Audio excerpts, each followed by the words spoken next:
pada hari ini saya akan menjelaskan mengenai data panel. Dalam hal ini akan dijelaskan tentang regresi data panel.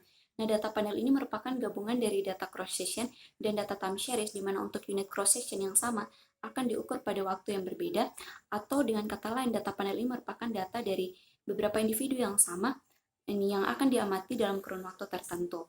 Nah, untuk ini regresi data panel sendiri, dia merupakan ini pengembangan dari regresi linear dengan menggunakan metode ordinary least square yang memiliki kekhususan dari jenis data dan juga tujuan analisisnya. Kalau dari jenis data di sini, dia memiliki karakteristik yang bersifat time series dan juga cross-section.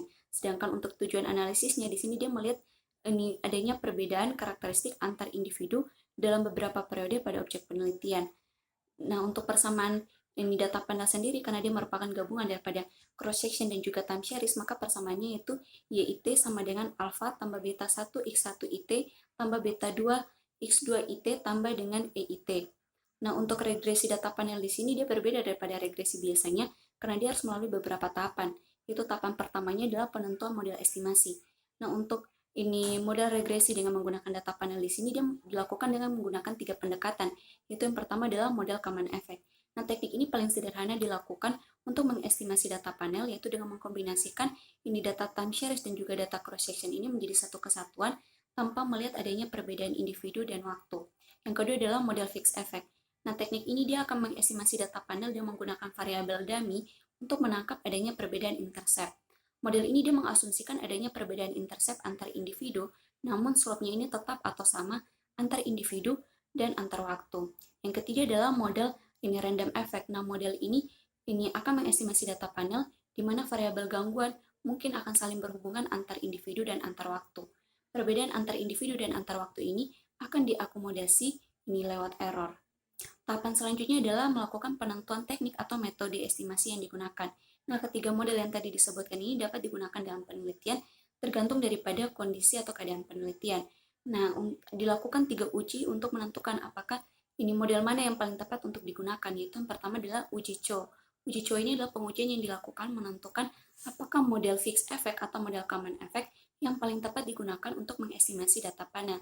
Nah, di sini jika nilai probabilitas F-nya ini dia lebih kecil daripada tingkat signifikansinya, di sini kita menggunakan 0,05, maka di sini kita menolak H0 yang berarti model yang kita pilih adalah model fixed effect. Sedangkan jika nilai probabilitas F-nya ini dia lebih besar daripada 0,05, di sini kita menerima H0 yang berarti ini model yang kita pilih adalah model common effect. Uji yang kedua yang kita lakukan adalah uji Hausman. Nah, uji Hausman ini dilakukan untuk menentukan apakah model fixed effect atau model random effect yang paling tepat kita gunakan untuk mengestimasi data panel. Nah, di sini jika nilai ini chi-square hitungnya itu dia lebih besar daripada chi-square tabel atau nilai probabilitas chi-square ini dia lebih kecil dari 0,05, di sini kita menolak H0 yang berarti model yang kita pilih adalah model fixed effect. Sedangkan jika nilai chi-square hitungnya ini dia lebih kecil daripada chi-square tabel atau nilai probabilitas chi-square-nya ini dia lebih besar daripada 0,05, di sini kita menerima ini H0 yang berarti model yang kita pilih adalah model random effect. Nah, uji ketiga yang kita lakukan adalah uji Lagrange multiplier atau LM. Nah, di sini pengujian ini dilakukan untuk menentukan apakah model common effect atau model random effect yang paling tepat kita gunakan untuk mengestimasi data panel. Nah, di sini jika nilai p-value-nya ini dia lebih kecil daripada 0,05 atau nilai LM hitungnya ini dia lebih besar daripada chi-square tabel, di sini kita menolak H0 yang berarti model yang kita pilih di sini adalah model random effect. Sedangkan jika nilai p-value-nya ini lebih besar daripada ini 0,05 atau nilai LM hitungnya ini dia lebih kecil daripada ini chi-square tabel, maka di sini kita menerima H0 yang berarti model yang kita pilih adalah model common effect. Nah, setelah tahapan penentuan teknik estimasi, di sini kita melakukan tahapan selanjutnya yaitu pengujian asumsi klasik. Nah, untuk ketiga model yang tadi sudah disebutkan, model common effect dan model ini fixed effect, di sini dia menggunakan metode ordinary least square atau OLS, sedangkan untuk ini model random effect dia tuh menggunakan generalized least square atau JLS. Nah, ini untuk uji asumsi klasik yang digunakan ini dengan pendekatan OLS ini biasanya dilakukan multikolineritas, autokorelasi, heterokedastisitas, normalitas. Namun untuk ini pengujian dengan menggunakan ini data panel di sini tidak dilakukan uji asumsi klasik semuanya, hanya beberapa saja yang dilakukan tergantung dari model yang terpilih. Nah, kalau misalnya model common effect dan fixed effect yang terpilih, maka kita melakukan uji heterokedastisitas dan juga multikolineritas, di mana heterokedastisitas ini biasanya ini terjadi pada data yang bersifat ini cross section. Namun untuk data panel di sini dia memiliki karakteristik yang mendekati data cross section. Nah, untuk uji multikoliniaritas ini dilakukan apabila dalam persamaan itu terdapat lebih dari satu variabel. Nah, kalau untuk model yang terpilih dalam model random effect, maka kita tidak melakukan pengujian asumsi klasik. Setelah tahapan pengujian asumsi klasik, kita melakukan uji kelayakan model. Nah, uji kelayakan model di sini kita lakukan itu ada dua, yaitu ini uji hipotesis dan juga koefisien determinasi, di mana untuk uji hipotesis ini dilakukan untuk menguji signifikansi dari koefisien regresi yang didapat. Uji koefisien hipotesis ini yang pertama adalah uji F. Uji F ini dilakukan untuk menguji koefisien regresi secara bersamaan.